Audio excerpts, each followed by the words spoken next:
നിങ്ങളുടെ favourite shows ഇനി ഒരിക്കലും മിസ്സാവില്ല. ഇപ്പോൾ C5-ലൂടെ കാണും നിങ്ങളുടെ ഫേവറേറ്റ് ഷോസ് തികച്ചും സൗജന്യമായി.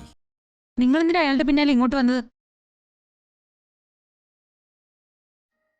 ഓ, ഇപ്പൊ മനസ്സിലായി. നിങ്ങൾ പറഞ്ഞിട്ടായിരിക്കും അയാൾ അത് ചെയ്തത്. മര്യാദയ്ക്ക് സാരി കളർ ചെയ്ത് വയ്ക്കാൻ നോക്ക്. അത് ചെയ്തില്ലെങ്കിലേ അമ്മ നിന്നെ വെച്ചേക്കില്ല. മനസ്സിലായോ?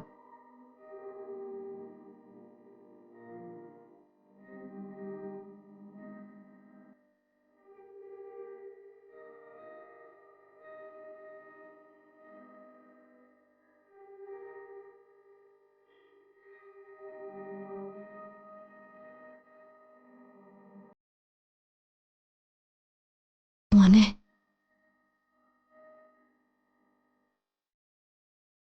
മീനാക്ഷിയെക്കുറിച്ച് നിനക്കെല്ലാം അറിയായിരുന്നു അല്ലേ?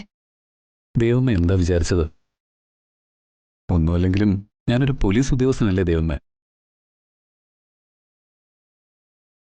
എന്നെപ്പോലൊരാൾക്ക് ഇതൊക്കെ മനസ്സിലാക്കാനാണോ പ്രയാസം? നിന്നെക്കുറിച്ച് എനിക്ക് നന്നായിട്ട് അറിയാം. പക്ഷെ ഇത്രമാത്രം ഞാൻ പ്രതീക്ഷിച്ചില്ല മോനെ. എനിക്കെന്നല്ല, നമുക്കെല്ലാവർക്കും അങ്ങനെ മറക്കാൻ പറ്റുന്ന ആളുകളാണോ ജയരാമൻ അങ്കിളും മാധുരി ആൻറ്റിയും? ഞങ്ങളെക്കാൾ ഉപരി ദൈവമ്മയ്ക്ക്. മാധുരി ആൻറ്റി മരിച്ചതും ജയരാമൻ അങ്കിള് ജയിലിൽ പോയതും ഞാൻ അന്നേ അറിഞ്ഞതാ. പക്ഷേ ദൈവമ്മ മീനാക്ഷിയെ ചെമ്പകമംഗലത്തേക്ക് കൂട്ടിക്കൊണ്ടുവരുമെന്ന് മാത്രം ഞാൻ കരുതിയില്ല. മീനാക്ഷി ആരാണെന്നുള്ള സത്യം ഇവിടെ നമ്മൾ രണ്ടുപേരും അല്ലാതെ മറ്റ് ആരും അറിയരുത്. അതെ, എന്റെ മോന്റെ നാവിന്ന് ഒരബദ്ധമായി പോലും അത് പുറത്തു വരരുത്.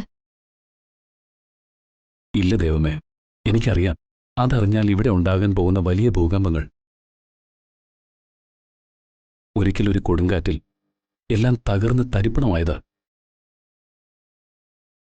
എങ്കിലും അവിടെ നിന്നെല്ലാം ഒരു ഫിനിക്സ് പക്ഷിയെപ്പോലെ ഈ കുടുംബം ഉയർത്തെഴുന്നേറ്റു. ഇനി അതുപോലൊരു തകർച്ചയുണ്ടായാൽ അത് ആർക്കും താങ്ങാൻ കഴിയില്ല. പ്രത്യേകിച്ച് മുത്തശ്ശിക്ക്. ബന്ധങ്ങളെല്ലാം ശിഥിലമായാൽ പിന്നെ കുടുംബജീവിതം എന്തിനാ? എന്റെ ദേവമ്മയുടെ കരിഞ്ഞുപോയ സ്വപ്നങ്ങളും തകർന്നുപോയ ജീവിതമൊന്നും ആർക്കും തിരിച്ചു തരാൻ പറ്റില്ല. അത് തകർത്ത് കളഞ്ഞവർക്ക് കാലം കൊടുത്ത ശിക്ഷയായതൊക്കെ. അതുകൊണ്ട് ചെയ്തു പോയ തെറ്റിന് തിരിച്ചു കിട്ടാത്ത ഒരു കണക്കും കാലം ബാക്കി വയ്ക്കാറില്ല. അത് പലിശ സഹിതം തിരിച്ചു കിട്ടും. ഞാൻ ആർക്ക് ശിക്ഷ കിട്ടാൻ വേണ്ടി പ്രാർത്ഥിച്ചിട്ടില്ല മോനെ. എല്ലാവർക്കും നല്ലത് വരണമെന്ന് മാത്രമേ പ്രാർത്ഥിച്ചിട്ടുള്ളൂ. ദൈവം എനിക്ക് വച്ചിരിക്കുന്നത് എന്തോ അത് ഞാൻ അനുഭവിച്ചല്ലേ പറ്റൂ.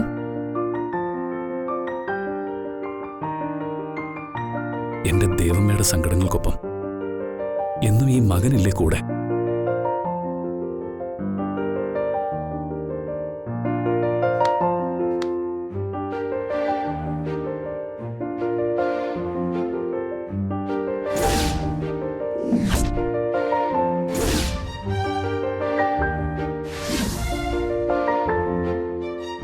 ഡൗൺലോഡ് ചെയ്യൂ C5 ആപ്പ്. കാണൂ എല്ലാ എപ്പിസോഡുകളും സൗജന്യമായി.